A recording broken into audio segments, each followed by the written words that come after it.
Madam Speaker, Mr. Vice President, members of Congress, the First Lady of the United States,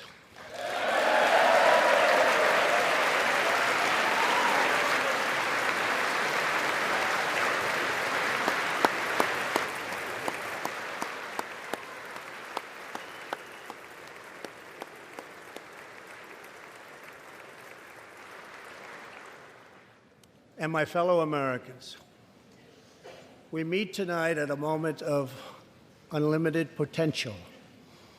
As we begin a new Congress, I stand here ready to work with you to achieve historic breakthroughs for all Americans. Millions of our fellow citizens are watching us now gathered in this great chamber, hoping that we will govern not as two parties, but as one nation.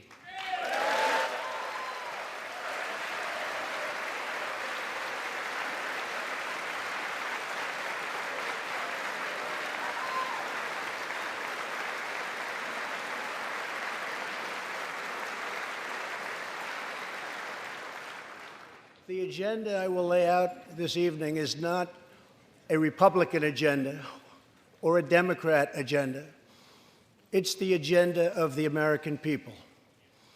Many of us have campaigned on the same core promises to defend American jobs and demand fair trade for American workers, to rebuild and revitalize our nation's infrastructure, to reduce the price of health care and prescription drugs, to create an immigration system that is safe, lawful, modern, and secure, and to pursue a foreign policy that puts America's interest first.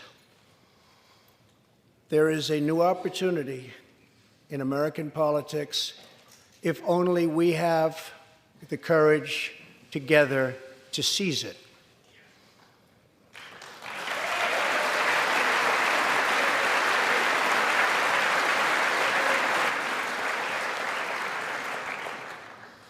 Victory is not winning for our party.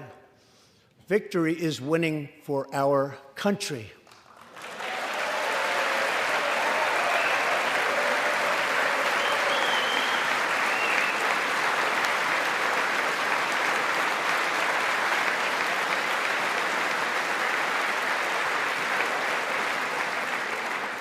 This year, America will recognize two important anniversaries that show us the majesty of America's mission and the power of American pride. In June, we mark 75 years since the start of what General Dwight D. Eisenhower called the Great Crusade, the Allied liberation of Europe in World War II.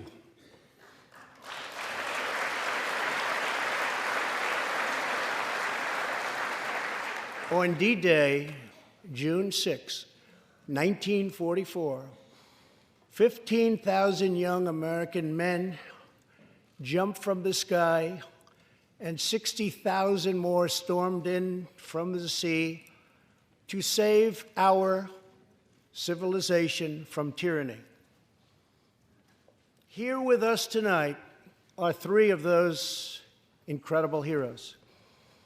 Private First Class Joseph Riley, Staff Sergeant Irving Locker, and Sergeant Herman Zaitchik. Please.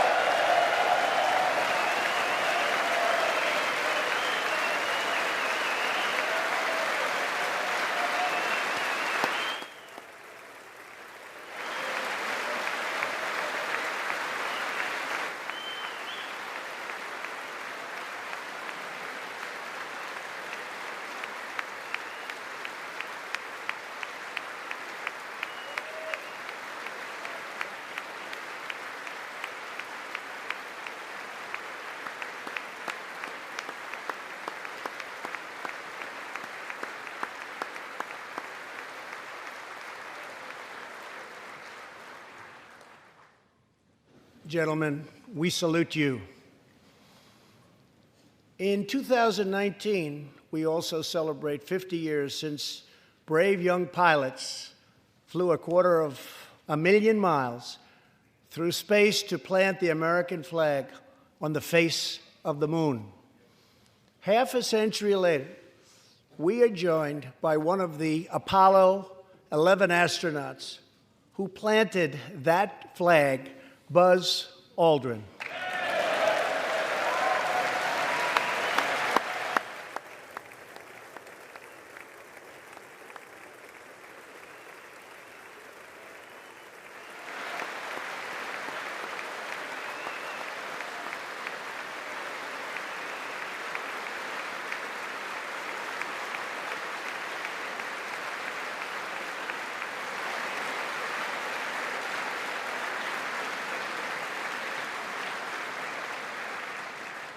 Thank you, Buzz. This year, American astronauts will go back to space on American rockets.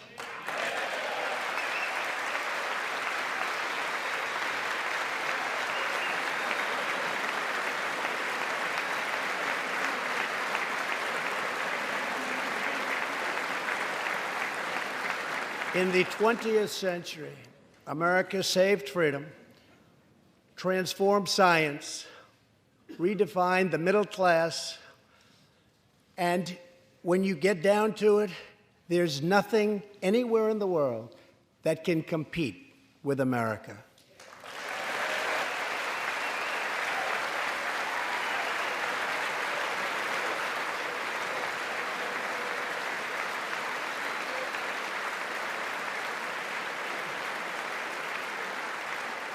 Now we must step boldly and bravely into the next chapter of this great American adventure. And we must create a new standard of living for the 21st century. An amazing quality of life for all of our citizens is within reach. We can make our communities safer, our families stronger, our culture richer, our faith deeper, and our middle class bigger and more prosperous than ever before.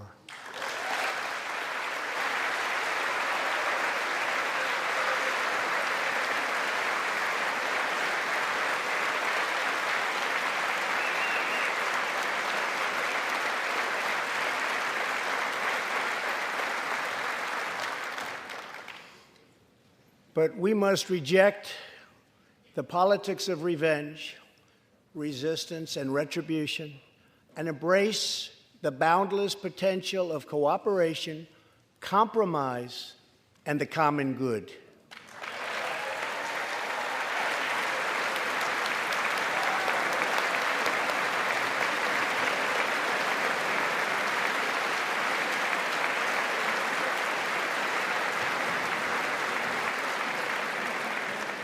Together, we can break decades of political stalemate. We can bridge old divisions, heal old wounds, build new coalitions, forge new solutions, and unlock the extraordinary promise of America's future. The decision is ours to make. We must choose between greatness or gridlock, results or resistance, vision or vengeance, incredible progress or pointless destruction. Tonight, I ask you to choose greatness.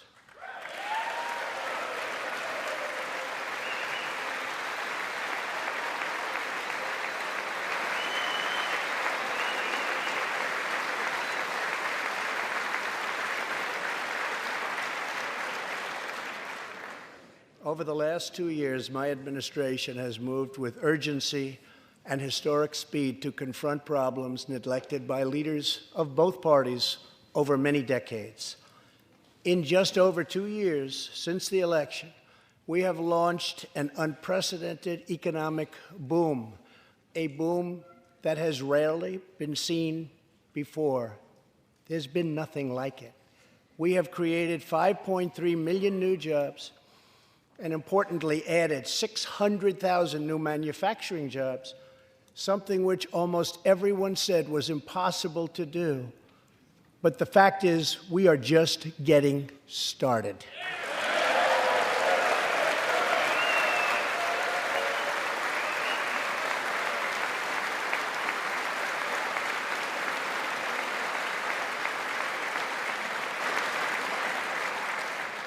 Wages are rising at the fastest pace in decades and growing for blue-collar workers who I promised to fight for. They're growing faster than anyone else thought possible. Nearly 5 million Americans have been lifted off food stamps.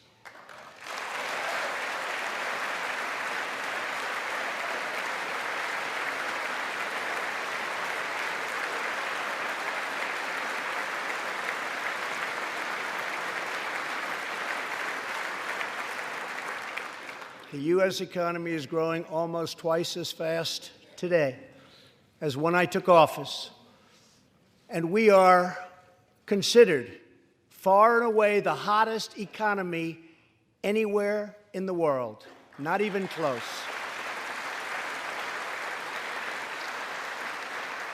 Unemployment has reached the lowest rate in over half a century.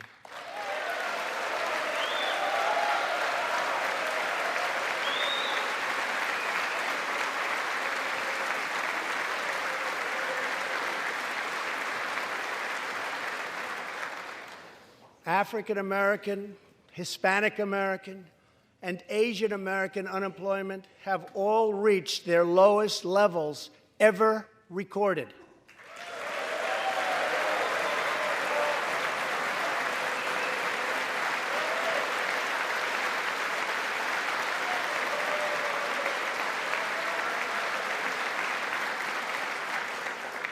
Unemployment for Americans with disabilities has also reached an all-time low.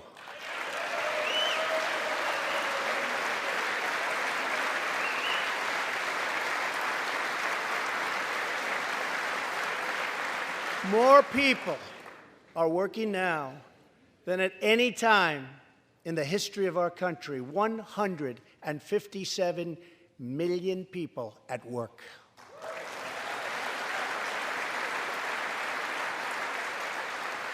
We passed a massive tax cut for working families and doubled the child tax credit.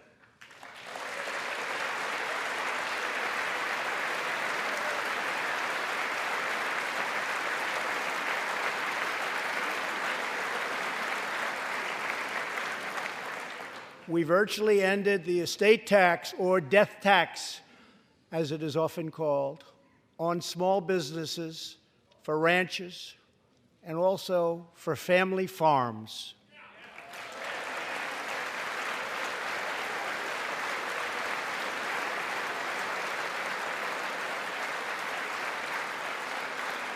We eliminated the very unpopular Obamacare individual mandate penalty.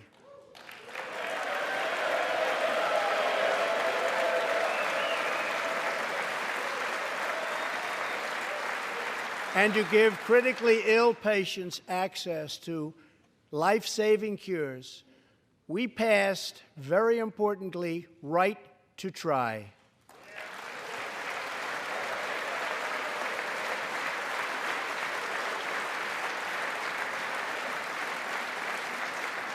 My administration has cut more regulations in a short period of time than any other administration during its entire tenure.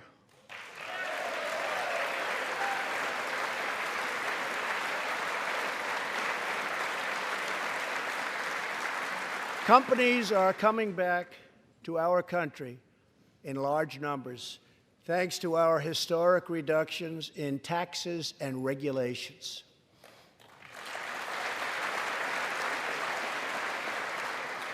And we have unleashed a revolution in American energy.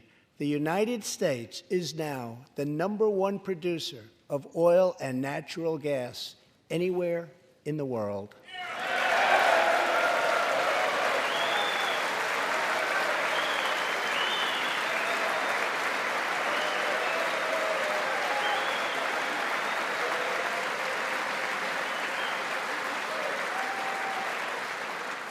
And now, for the first time in 65 years, we are a net exporter of energy.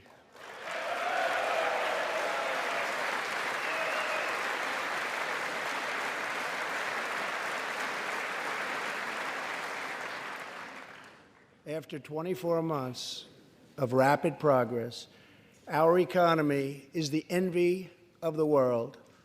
Our military is the most powerful on earth by far. And America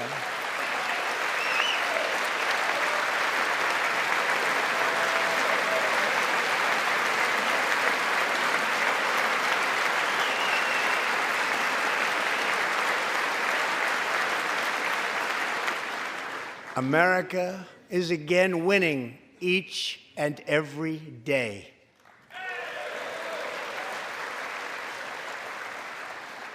Members of Congress, the state of our union is strong.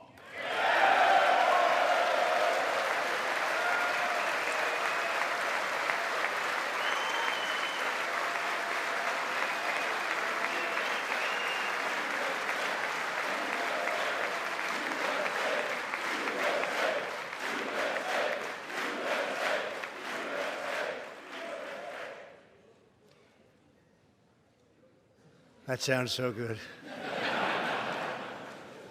Our country is vibrant, and our economy is thriving like never before.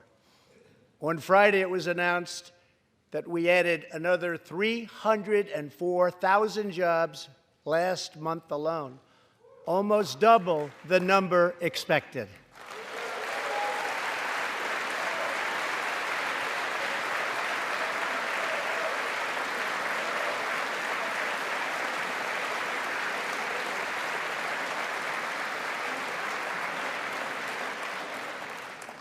An economic miracle is taking place in the United States, and the only thing that can stop it are foolish wars, politics, or ridiculous partisan investigations.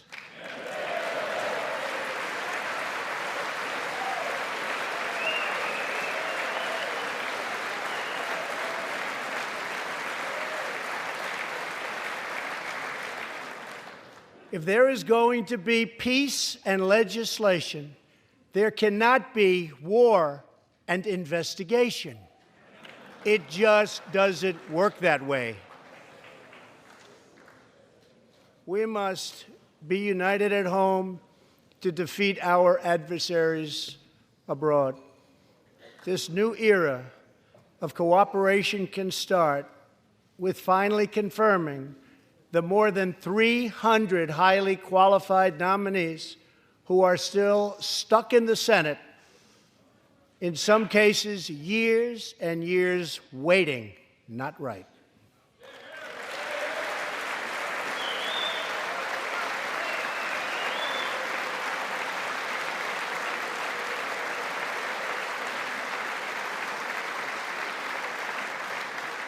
The Senate has failed to act on these nominations, which is unfair to the nominees and very unfair to our country. Now is the time for bipartisan action.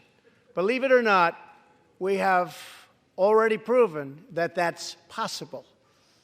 In the last Congress, both parties came together to pass unprecedented legislation to confront the opioid crisis, a sweeping new farm bill, historic VA reforms, and after 4 decades of rejection, we passed VA accountability so that we can finally terminate those who mistreat our wonderful veterans.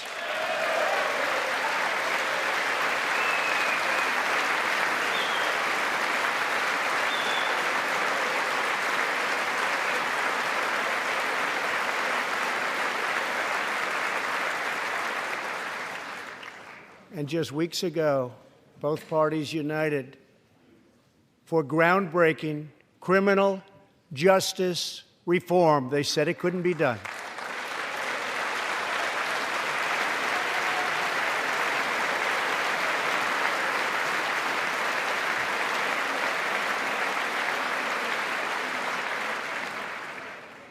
Last year, I heard through friends the story of Alice Johnson. I was deeply moved. In 1997, Alice was sentenced to life in prison as a first-time nonviolent drug offender. Over the next 22 years, she became a prison minister, inspiring others to choose a better path. She had a big impact on that prison population and far beyond. Alice's story underscores the disparities and unfairness that can exist in criminal sentencing and the need to remedy this total injustice. She served almost that 22 years and had expected to be in prison for the remainder of her life. In June, I commuted Alice's sentence. When I saw Alice's beautiful family greet her at the prison gates, hugging and kissing and crying and laughing, I knew I did something right. Alice is with us tonight, and she is a terrific woman. Terrific. Alice, please.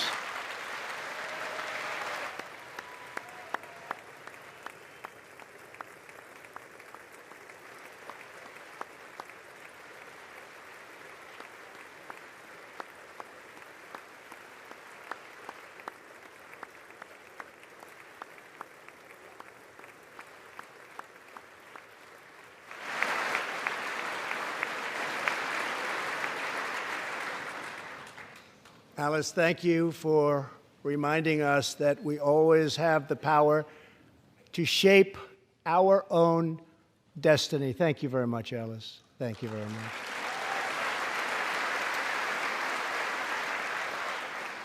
Inspired by stories like Alice's, my administration worked closely with members of both parties to sign the First Step Act into law. Big deal. It's a big deal.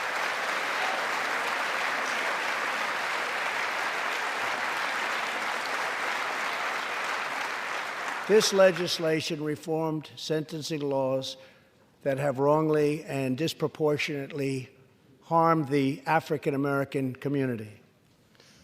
The First Step Act gives nonviolent offenders the chance to re-enter society as productive, law-abiding citizens. Now, states across the country are following our lead. America is a nation that believes in redemption.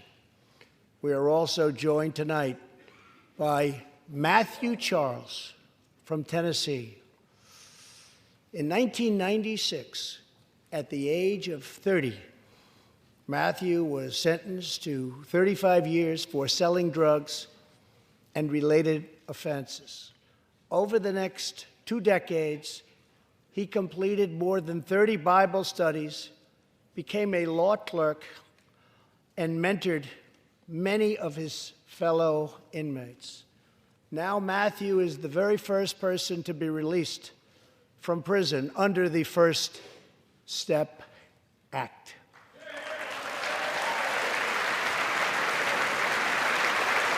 Matthew, please.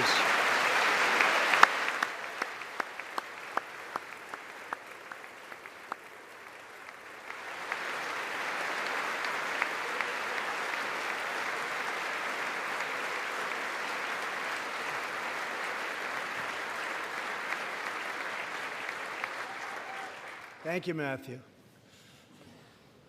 Welcome home.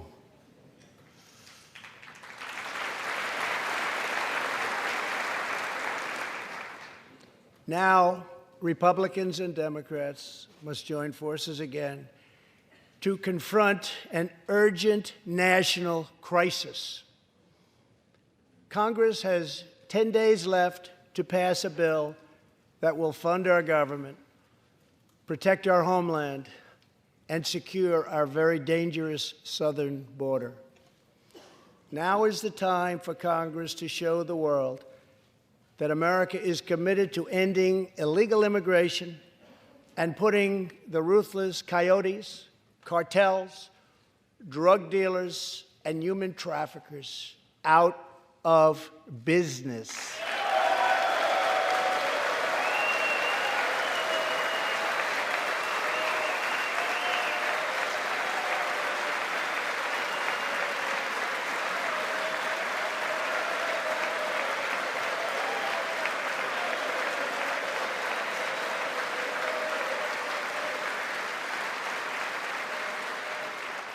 As we speak, large, organized caravans are on the march to the United States.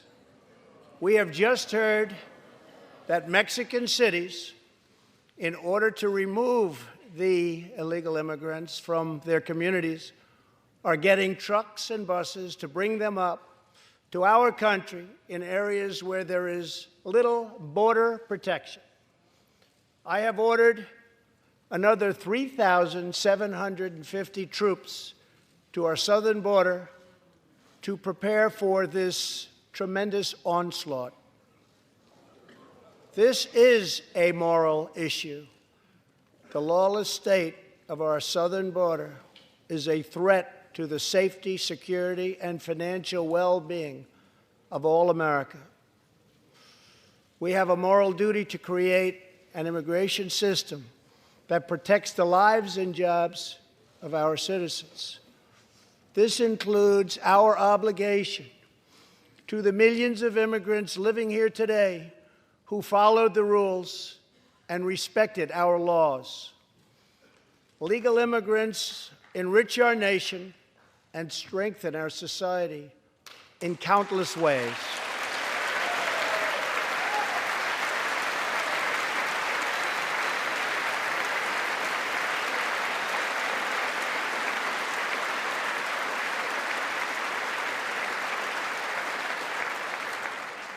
I want people to come into our country in the largest numbers ever, but they have to come in legally.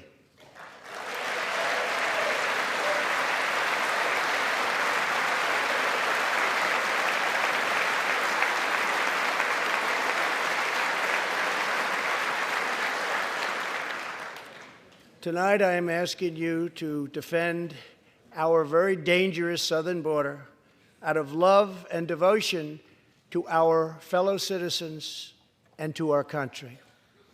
No issue better illustrates the divide between America's working class and America's political class than illegal immigration. Wealthy politicians and donors push for open borders while living their lives behind walls and gates and guards.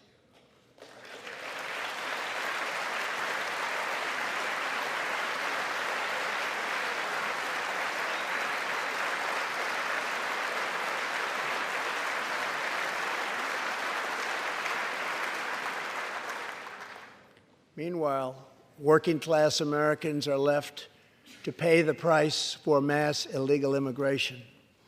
Reduced jobs, lower wages, overburdened schools, hospitals that are so crowded you can't get in, increased crime, and a depleted social safety net. Tolerance for illegal immigration is not compassionate. It is actually very cruel.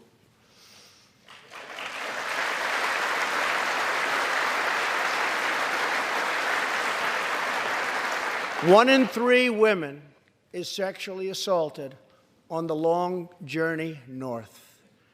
Smugglers use migrant children as human pawns to exploit our laws and gain access to our country. Human traffickers and sex traffickers take advantage of the wide open areas between our ports of entry to smuggle thousands of young girls and women into the United States and to sell them into prostitution and modern-day slavery. Tens of thousands of innocent Americans are killed by lethal drugs that cross our border and flood into our cities, including meth, heroin, cocaine, and fentanyl. The savage gang, MS-13, now operates in at least 20 different American states, and they almost all come through our southern border. Just yesterday, an MS-13 gang member was taken into custody for a fatal shooting on a subway platform in New York City. We are removing these gang members by the thousands, but until we secure our border, they're going to keep streaming right back in. Year after year, countless Americans are murdered by criminal, illegal aliens. I've gotten to know many wonderful angel moms and dads and families. No one should ever have to suffer the horrible heartache that they have had to endure. Here tonight is Deborah Bissell. Just 3 weeks ago, Deborah's parents, Gerald and Sharon, were burglarized and shot to death in their Reno, Nevada home by an illegal alien. They were in their 80s and are survived by 4 children, 11 grandchildren, and 20 great-grandchildren. Also here tonight are Gerald and Sharon's granddaughter, Heather, and great-granddaughter, Madison. To Deborah, Heather, Madison, please stand. Few can understand your pain. Thank you, and thank you for being here. Thank you very much.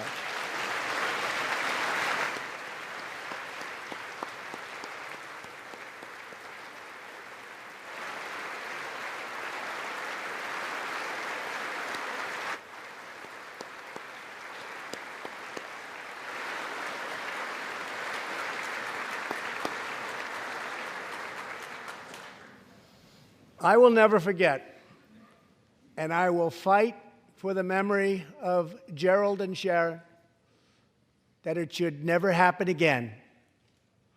Not one more American life should be lost because our nation failed to control its very dangerous border.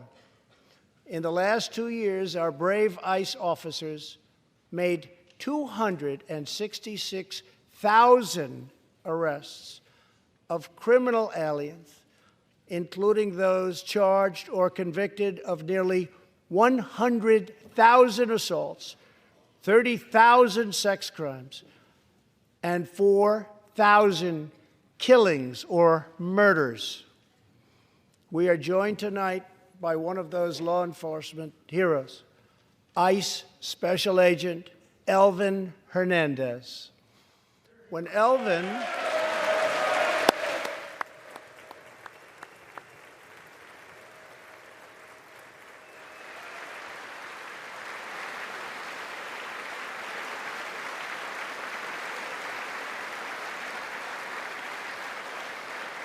Thank you. When Elvin was a boy, he and his family legally immigrated to the United States from the Dominican Republic. At the age of 8, Elvin told his dad he wanted to become a special agent. Today, he leads investigations into the scourge of international sex trafficking.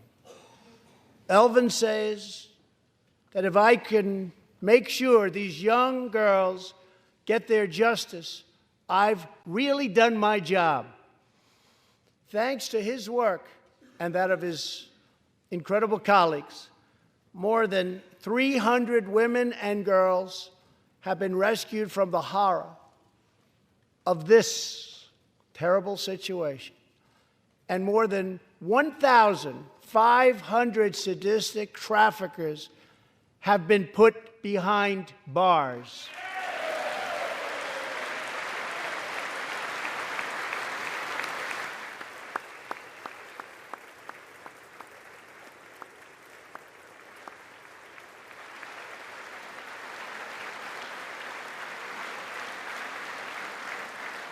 Thank you, Albert. We will always support the brave men and women of law enforcement, and I pledge to you tonight that I will never abolish our heroes from ICE. Thank you.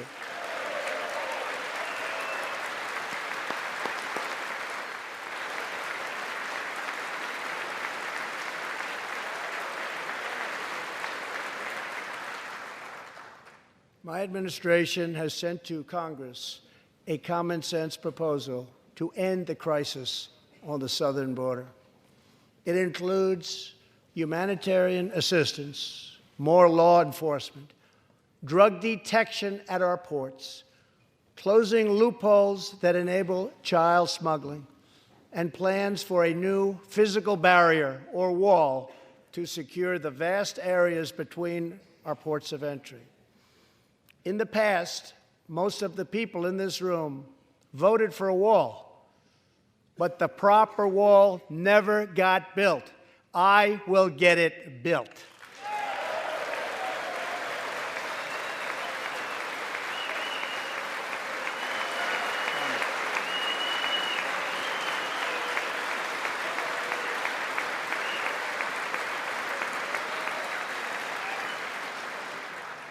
This is a smart, strategic, see-through steel barrier, not just a simple concrete wall.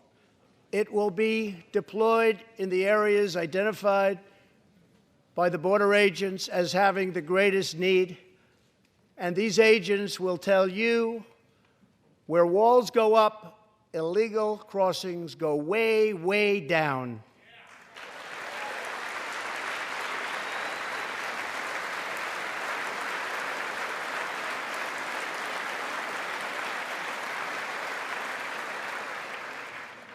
San Diego used to have the most illegal border crossings in our country.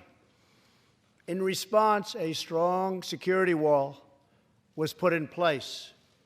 This powerful barrier almost completely ended illegal crossings. The border city of El Paso, Texas, used to have extremely high rates of violent crime, one of the highest in the entire country, and considered one of our nation's most dangerous cities. Now, immediately upon its building, with a powerful barrier in place, El Paso is one of the safest cities in our country. Simply put, walls work and walls save lives.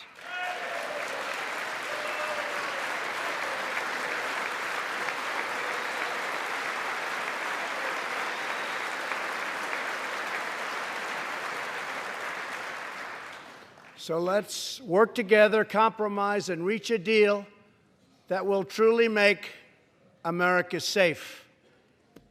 As we work to defend our people's safety, we must also ensure our economic resurgence continues at a rapid pace. No one has benefited more from our thriving economy than women, who have filled 58% of the newly created jobs last year.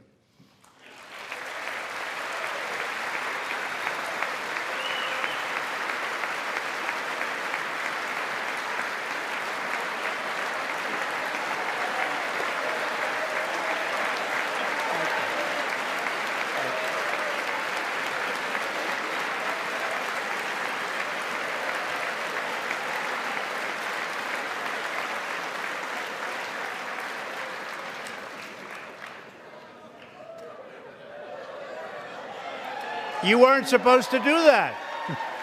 Thank you very much. Thank you very much. All Americans can be proud that we have more women in the workforce than ever before.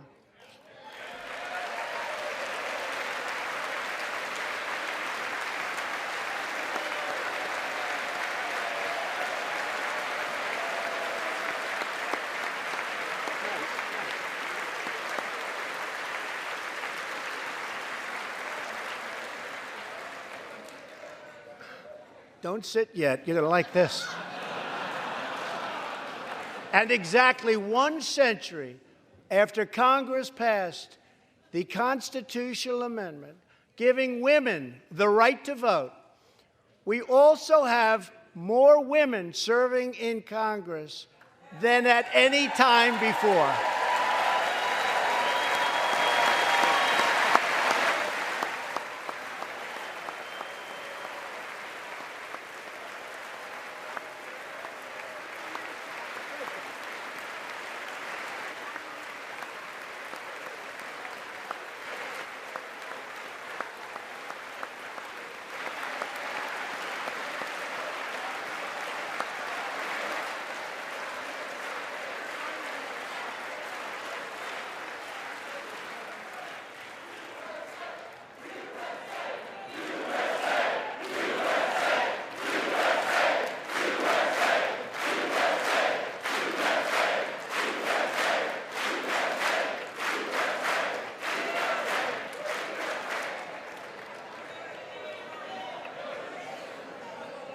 That's great. Very great.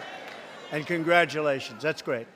As part of our commitment to improving opportunity for women everywhere, this Thursday, we are launching the first ever government-wide initiative focused on economic empowerment for women in developing countries. To build on, thank you. To build on our incredible economic success, one priority is paramount: reversing decades of calamitous trade policies. So bad. We are now making it clear to China that after years of targeting our industries and stealing our intellectual property, the theft of American jobs and wealth has come to an end.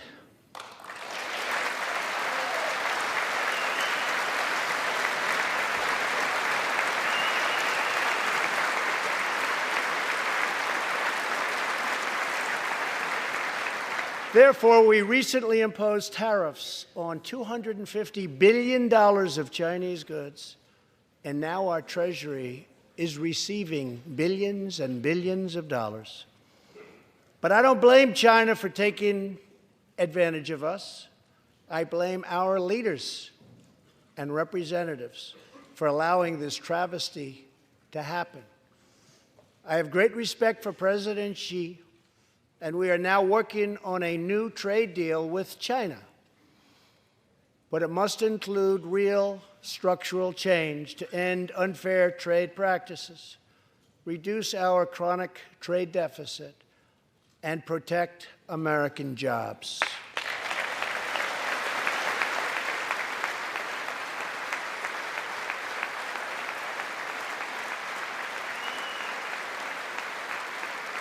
Thank you.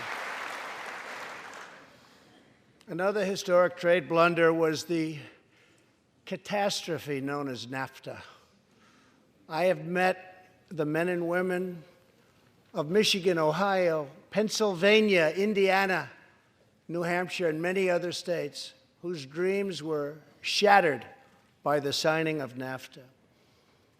For years, politicians promised them they would renegotiate for a better deal, but no one ever tried until now. Our new U.S.-Mexico-Canada agreement, the USMCA, will replace NAFTA and deliver for American workers like they haven't had delivered to for a long time. I hope you can pass the USMCA into law so that we can bring back our manufacturing jobs in even greater numbers, expand American agriculture, protect intellectual property, and ensure that more cars are proudly stamped with our 4 beautiful words: Made in the USA.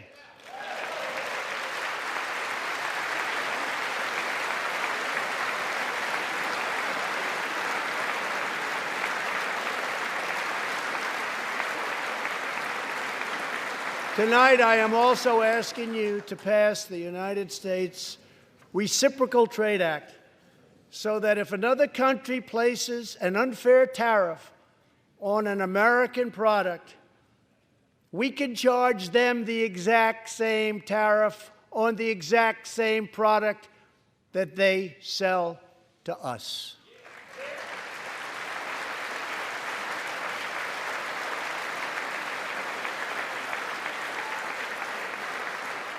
Both parties should be able to unite for a great rebuilding of America's crumbling infrastructure.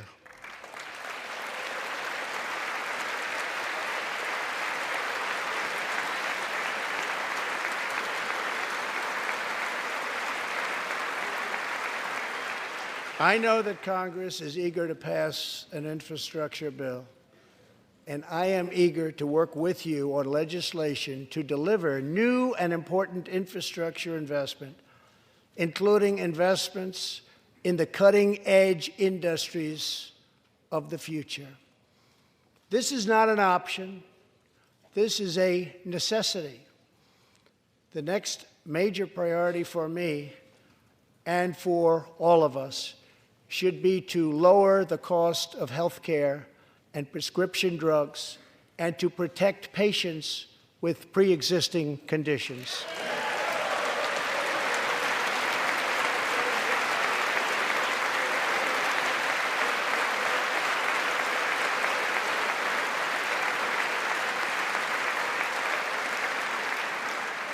Already as a result of my administration's efforts in 2018, drug prices experienced their single largest decline in 46 years.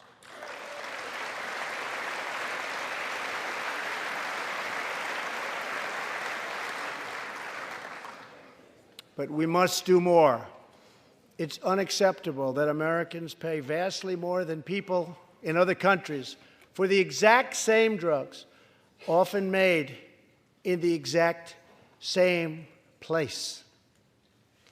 This is wrong, this is unfair, and together we will stop it, and we'll stop it fast.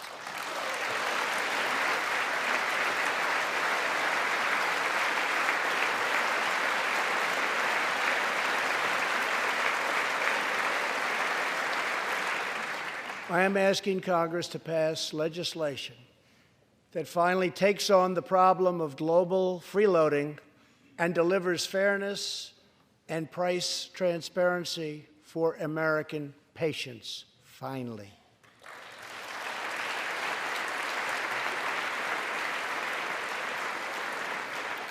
We should also require drug companies, insurance companies, and hospitals to disclose real prices to foster competition and bring costs way down.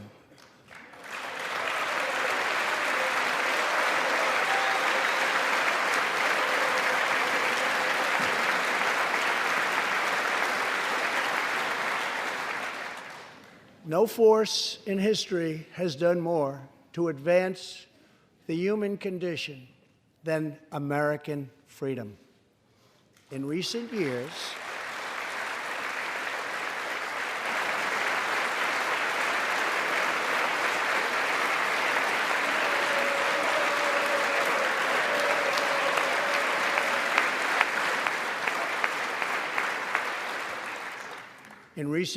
we have made remarkable progress in the fight against HIV and AIDS. Scientific breakthroughs have brought a once distant dream within reach. My budget will ask Democrats and Republicans to make the needed commitment to eliminate the HIV epidemic in the United States within 10 years. We have made incredible strides, incredible.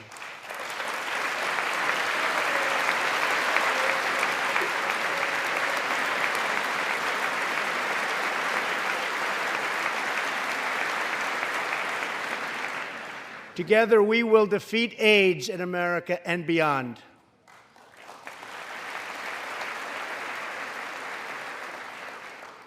Tonight, I am also asking you to join me in another fight that all Americans can get behind, the fight against childhood cancer.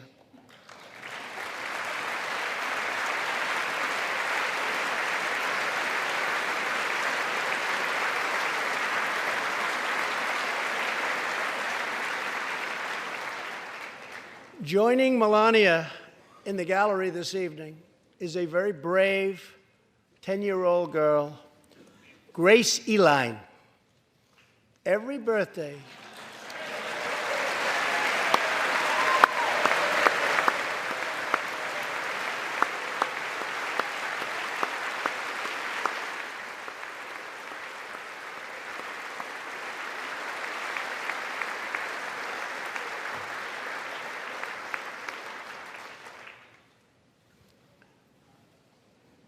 hi, Grace. Every birthday since she was 4, Grace asked her friends to donate to St. Jude's Children's Hospital. She did not know that one day she might be a patient herself. That's what happened. Last year, Grace was diagnosed with brain cancer. Immediately, she began radiation treatment. At the same time, she rallied her community and raised more than $40,000 for the fight against cancer.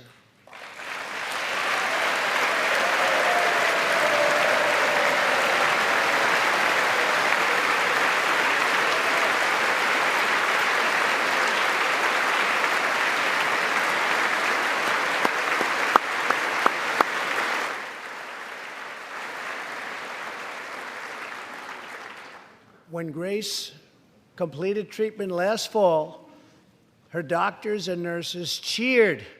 They loved her. They still love her.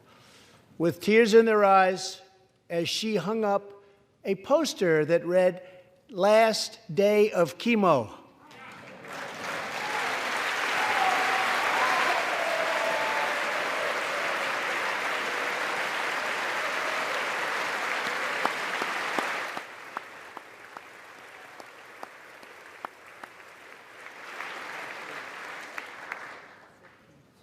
Thank you very much, Grace. You are a great inspiration to everyone in this room. Thank you very much.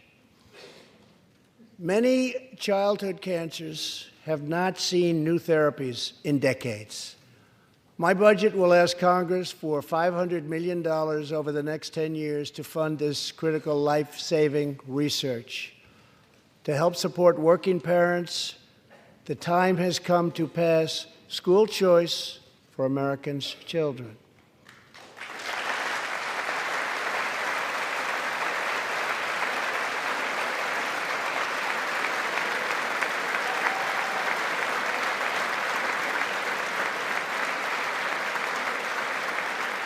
I am also proud to be the first president to include in my budget a plan for nationwide paid family leave so that every new parent has the chance to bond with their newborn child.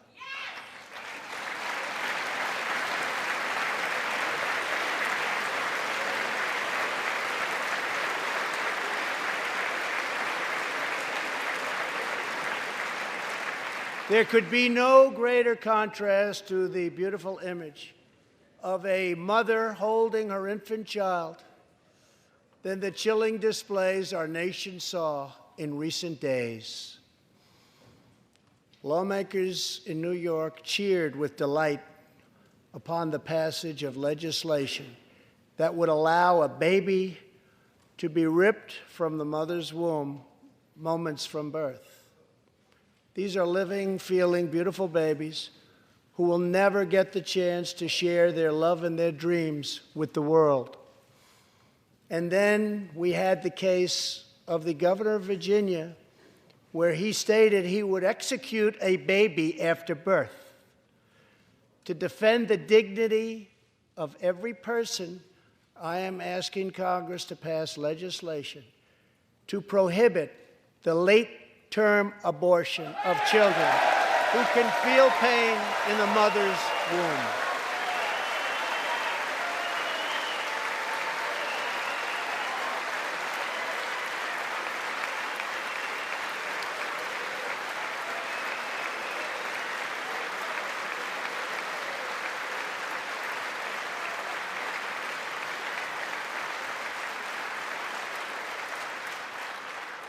Let us work together to build a culture that cherishes innocent life.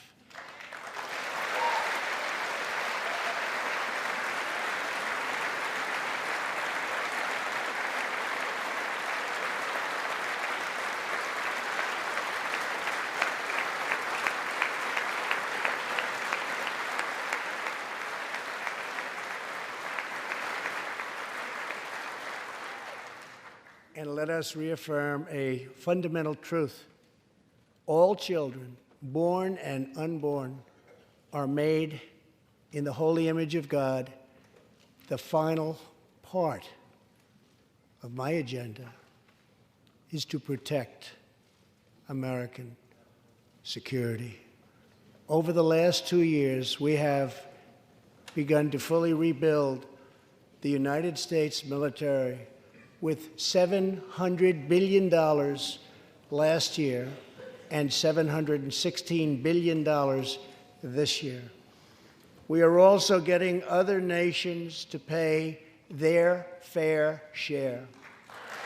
Finally.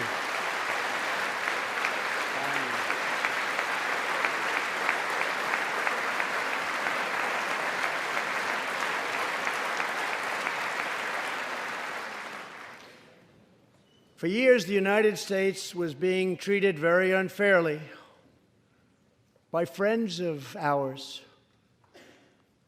members of NATO.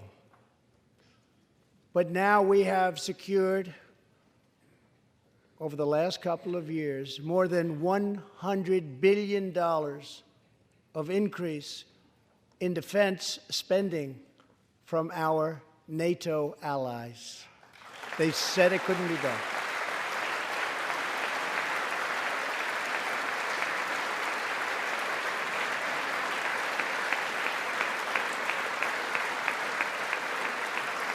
As part of our military buildup, the United States is developing a state-of-the-art missile defense system. Under my administration, we will never apologize for advancing America's interests. For example, decades ago, the United States entered into a treaty with Russia in which we agreed to limit and reduce our missile capability. While we followed the agreement and the rules to the letter, Russia repeatedly violated its terms. It's been going on for many years. That is why I announced that the United States is officially withdrawing from the Intermediate Range Nuclear Forces Treaty, or INF Treaty. Perhaps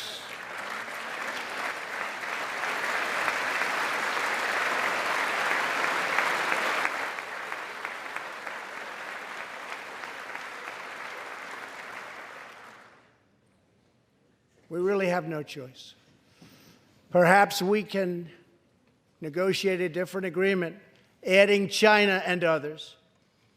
Or perhaps we can't, in which case we will outspend and out-innovate all others by far.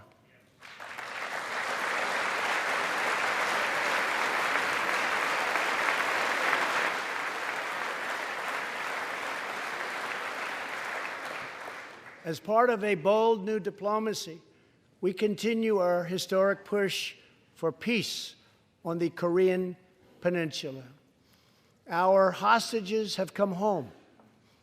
Nuclear testing has stopped, and there has not been a missile launch in more than 15 months. If I had not been elected President of the United States, we would right now, in my opinion, be in a major war with North Korea.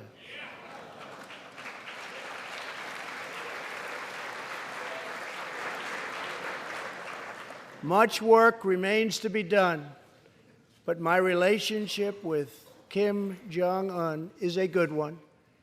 Chairman Kim and I will meet again on February 27th and 28th in Vietnam.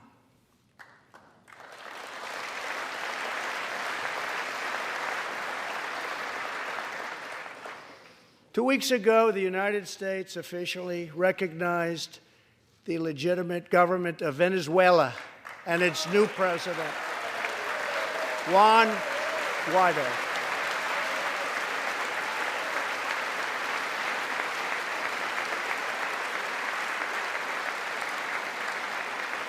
We stand with the Venezuelan people in their noble quest for freedom, and we condemn the brutality of the Maduro regime, whose socialist policies have turned that nation from being the wealthiest in South America into a state of abject poverty and despair.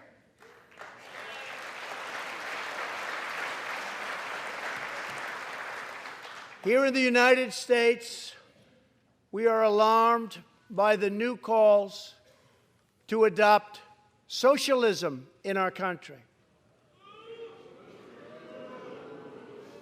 America was founded on liberty and independence, and not government coercion, domination, and control. We are born free, and we will stay free.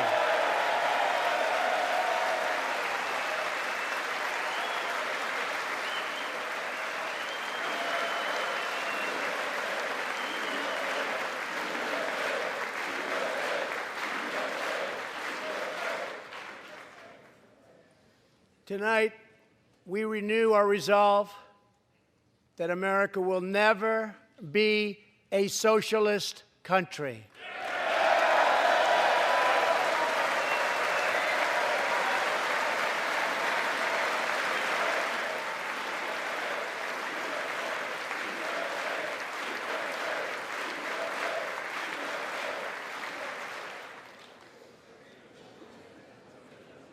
One of the most complex set of challenges we face, and have for many years, is in the Middle East. Our approach is based on principled realism, not discredited theories that have failed for decades to yield progress. For this reason, my administration recognized the true capital of Israel and proudly opened the American Embassy in Jerusalem.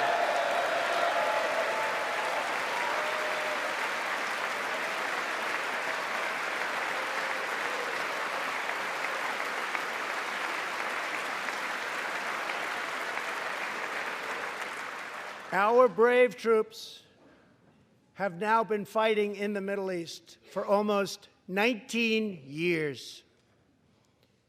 In Afghanistan and Iraq, nearly 7,000 American heroes have given their lives. More than 52,000 Americans have been badly wounded. We have spent more than $7 trillion in fighting wars in the Middle East. As a candidate for president, I loudly pledged a new approach. Great nations do not fight endless wars.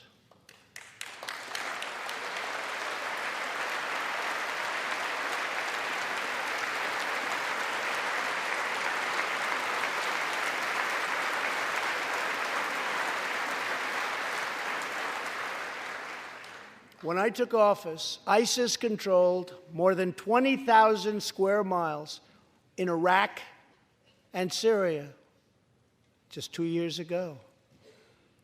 Today, we have liberated virtually all of the territory from the grip of these bloodthirsty monsters. Now, as we work with our allies to destroy the remnants of ISIS, it is time to give our brave warriors in Syria a warm welcome home. I have also accelerated our negotiations to reach, if possible, a political settlement in Afghanistan. The opposing side is also very happy to be negotiating. Our troops have fought with unmatched valor, and thanks to their bravery, we are now able to pursue a possible political solution to this long and bloody conflict.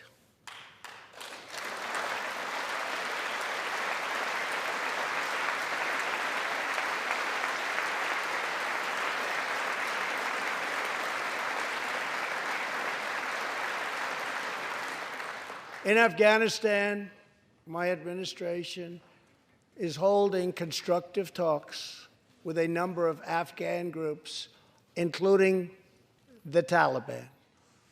As we make progress in these negotiations, we will be able to reduce our troops' presence and focus on counterterrorism, and we will indeed focus on counterterrorism. We do not know whether we'll achieve an agreement, but we do know that after 2 decades of war, the hour has come to at least try for peace, and the other side would like to do the same thing. It's time.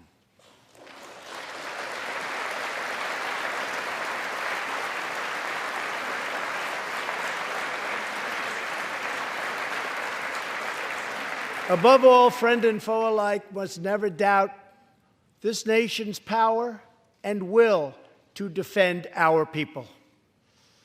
18 years ago, violent terrorists attacked the USS Cole, and last month, American forces killed one of the leaders of that attack.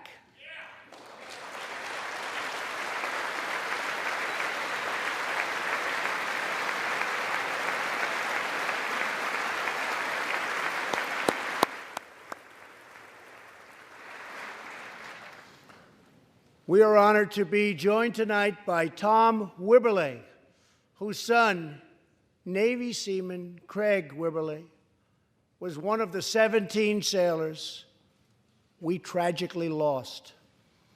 Tom, we vow to always remember the heroes of the USS Cole. Thank you, Tom.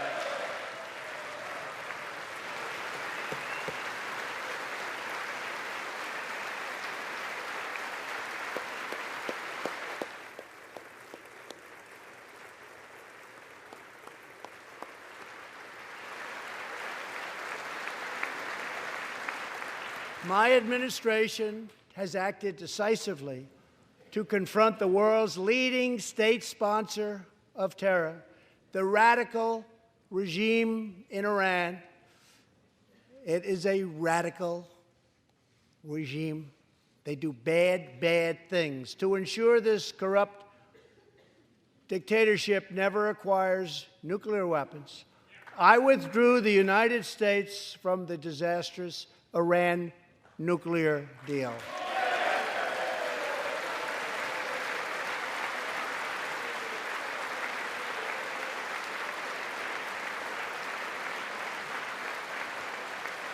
And last fall, we put in place the toughest sanctions ever imposed by us on a country.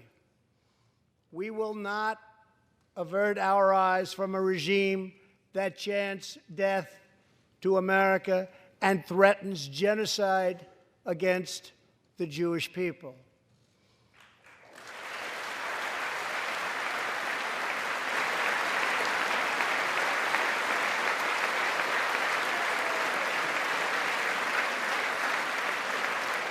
We must never ignore the vile poison of anti-Semitism or those who spread its venomous creed. With one voice, we must confront this hatred anywhere and everywhere it occurs. Just months ago, 11 Jewish Americans were viciously murdered in an anti-Semitic attack on the Tree of Life Synagogue in Pittsburgh. SWAT officer Timothy Matson raced into the gunfire and was shot 7 times chasing down the killer, and he was very successful. Timothy has just had his 12th surgery, and he's going in for many more. but he made the trip to be here with us tonight. Officer Mattson, please.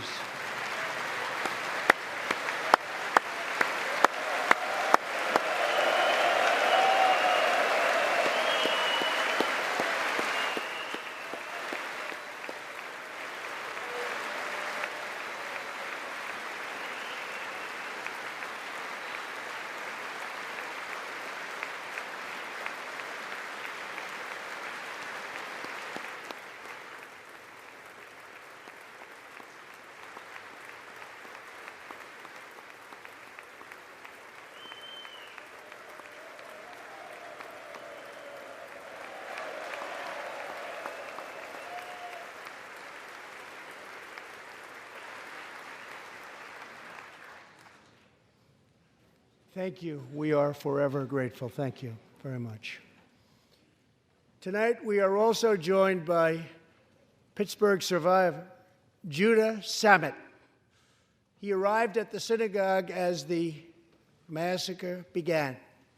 But not only did Judah narrowly escape death last fall, more than 7 decades ago, he narrowly survived the Nazi concentration camps. Today is Judah's 81st birthday.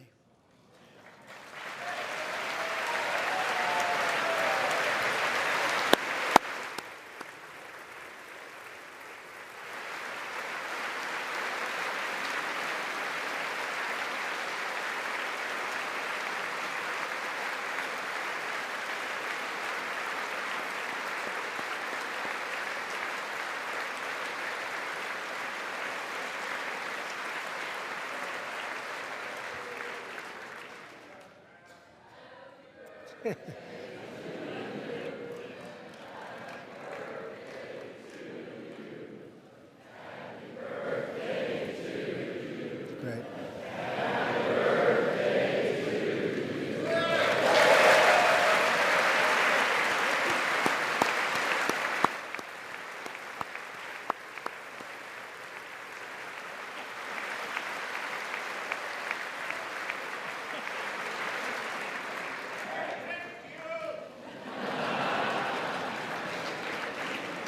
They wouldn't do that for me, Judah. Judah says he can still remember the exact moment nearly 75 years ago, after 10 months in a concentration camp, when he and his family were put on a train and told they were going to another camp. Suddenly, the train screeched to a very strong halt. A soldier appeared. Judah's family braced for the absolute worst. Then his father cried out with joy, "It's the Americans! It's the Americans!"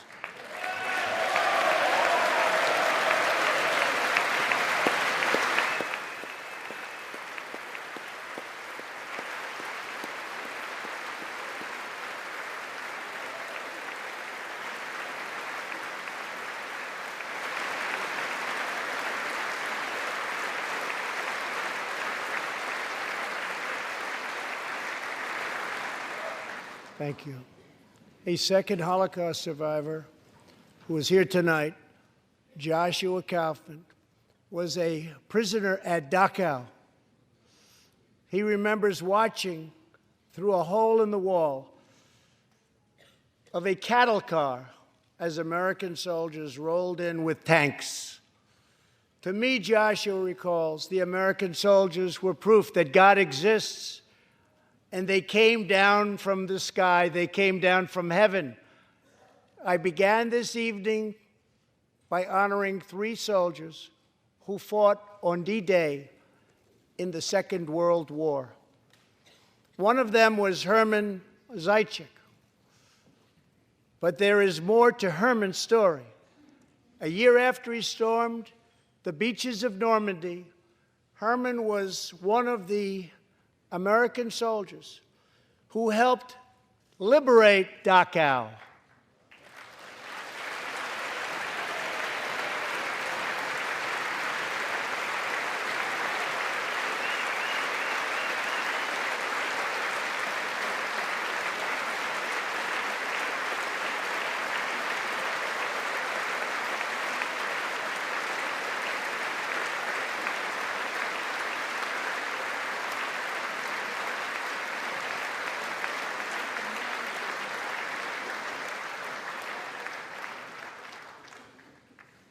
He was one of the Americans who helped rescue Joshua from that hell on earth. Almost 75 years later, Herman and Joshua are both together in the gallery tonight, seated side by side, here in the home of American freedom. Herman and Joshua, your presence this evening is very much appreciated. Thank you very much.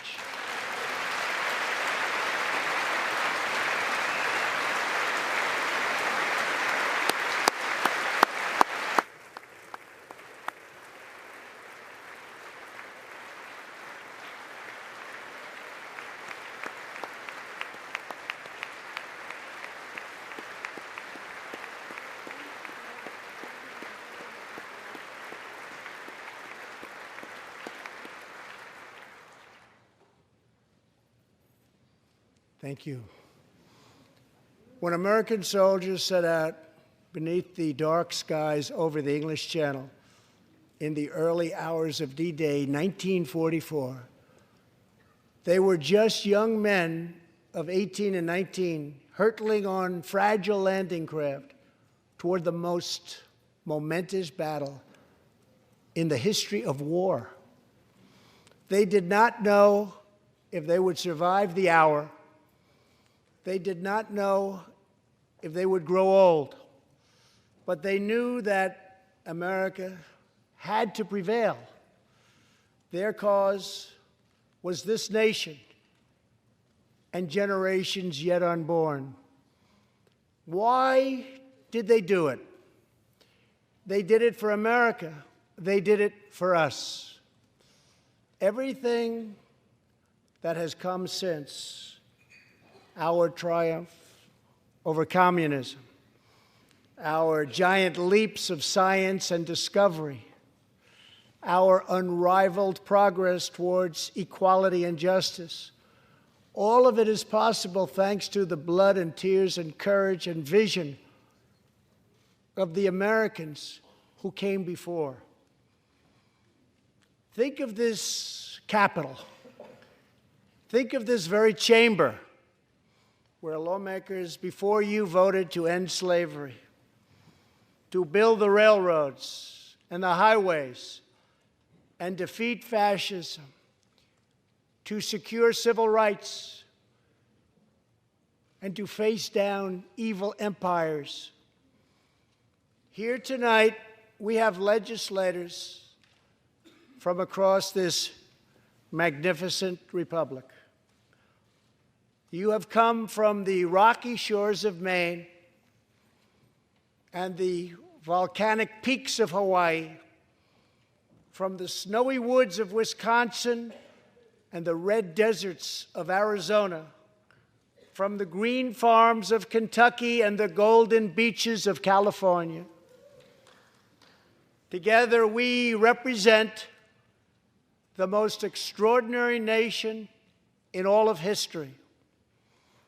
What will we do with this moment? How will we be remembered? I ask the men and women of this Congress, look at the opportunities before us. Our most thrilling achievements are still ahead. Our most exciting journeys still await.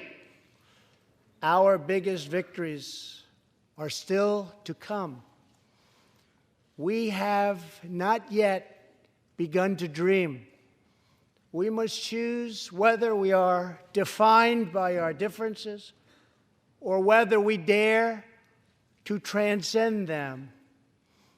We must choose whether we squander our great inheritance or whether we proudly declare that we are Americans. We do the incredible. We defy the impossible. We conquer the unknown. This is the time to reignite the American imagination.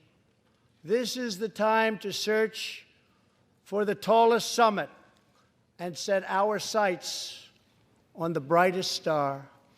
This is the time to rekindle the bonds of love and loyalty and memory that link us together as citizens, as neighbors, as patriots. This is our future, our fate, and our choice to make. I am asking you to choose greatness. No matter the trials we face, no matter the challenges to come, we must go forward together. We must keep America first in our hearts. We must keep freedom alive in our souls. And we must always keep faith in America's destiny. That one nation, under God, must be the hope and the promise and the light and the glory among all the nations of the world. Thank you, God bless you, and God bless America. Thank you very much. Thank you.